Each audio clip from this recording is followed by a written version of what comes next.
Hello everyone, welcome back to our channel. In today's video, I'm going to show you how to use Phantom Wallet with Jupiter Exchange. So for this purpose, first you need to open Phantom Wallet at your browser on PC. Once you open Phantom Wallet, then what you need to do, just tap on this Explore or Browse button at the bottom right corner over here. Once you click on it, then this type of page will appear on your screen. Here in Trending Sites, you have the Network of Jupiter. Click on it. Once you click on it, automatically you are on that page of Jupiter. Here at the top right corner, you have the button of Connect Wallet. Click on it. Once you click on it, then this type of page will appear. Here, tap on Phantom to connect this wallet with your Jupiter Exchange. Here you can see Phantom Wallet is successfully connected. Now you can easily sell anything or buy anything by connecting Phantom Wallet to your Jupiter.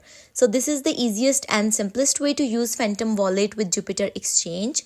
If you found this video helpful, leave a like on video and do subscribe to our channel. And don't forget to press bell icon and leave a comment. Thanks for watching.